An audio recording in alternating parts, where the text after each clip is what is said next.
मौलाना मोहम्मद अली जौहर के इस शेर से कहूँगा कि दौरे हयात आएगा कातिल कज़ा के बाद, दौरे हयात आएगा कातिल कज़ा के बाद, है इब्तिदा हमारी तेरी इंतहा के बाद।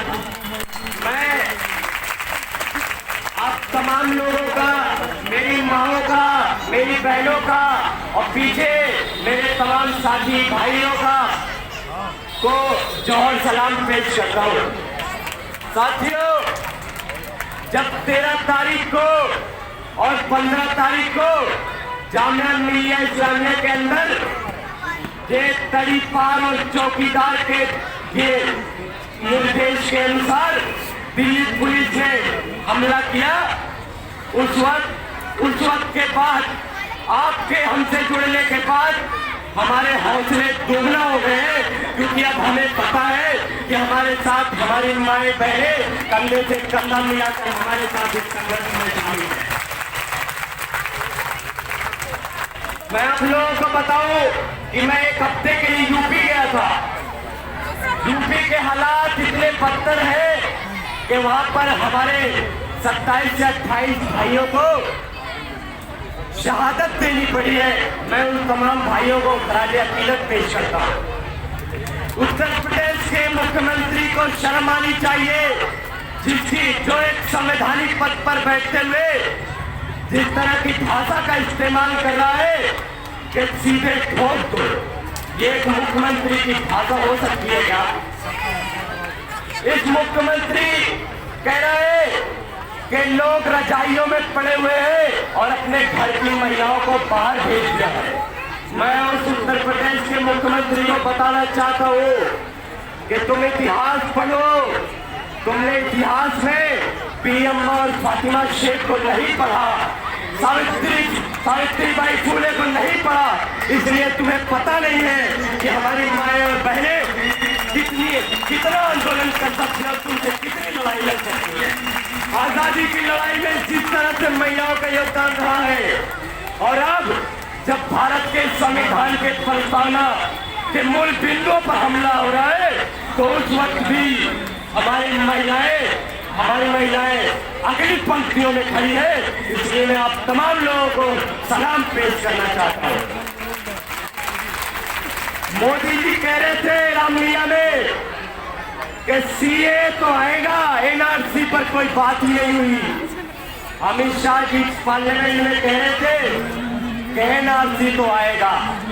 इन दोनों लोगों से मैं ये कहना चाहता हूँ कि आप दोनों पहले आपस में बात कर लो, क्योंकि आपकी बातों को देश की जनता रिजेक्ट करती है और आप पर हमारा कोई भरोसा नहीं रह गया है, क्योंकि आप फेंकते ज्यादा है, काम कम करते हैं। क्योंकि आप जो कहते हैं वो करते ही नहीं है, और आप जो करते हैं उससे देश की जनता का कोई भला होने वाला नहीं है। आपने नोटबंदी करी, आपने जीएसटी लगाई, आपने हौज रानी से आपको मैं लाइव दिखा रहा हूँ। जामिया वर्ल्ड हौज रानी दिल्ली जेएनयू के आसपास है। आप उसमें भी नाकाम हुए। अब आप कह रहे हैं कि आप 5 ट्रिलियन इकोनॉमी लेके करेंगे। आपके प्रवक्ता को 5 ट्रिलियन में कितना जीरो होता है यही नहीं पता है। आप 5 ट्रिलियन इकोनॉमी लगा दी तक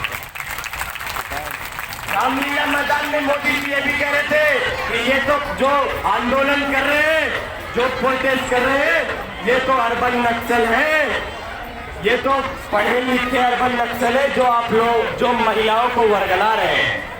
तो और उनके आईटी सेल वाले कह रहे थे कि ये जो शाहीन बाग की औरतें ये 500 रुपए में बिक गई है।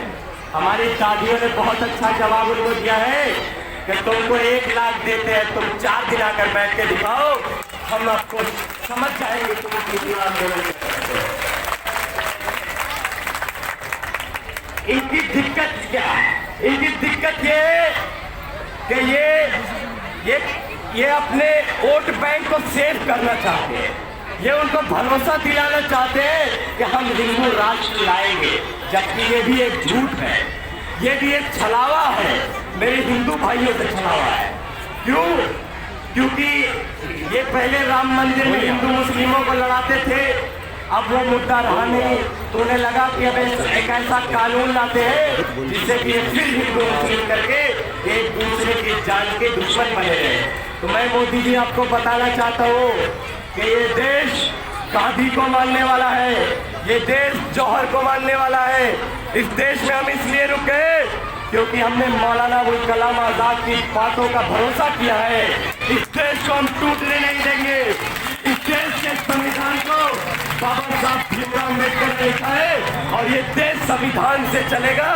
किसी माफीनामा मांगने वाले लोगों के विचारों से ये देश चलने वाला नहीं है।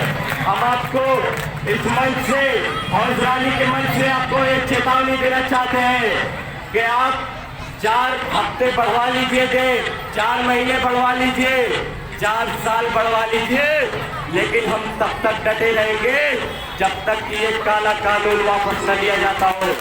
क्योंकि हम इस देश की प्रस्तावना के जो मूल बिंदु है उन पर कोई भी हमला बर्दाश्त नहीं करेंगे।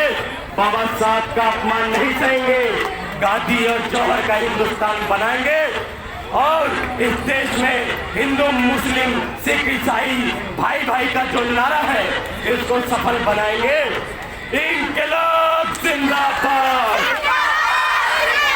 हमारी लड़ाई जिंदाबाद, हमारी लड़ाई जिंदाबाद, हिंदू मुस्लिम एकता जिंदाबाद। बहुत बहुत शुक्रिया। इंकलाब जिंदाबाद।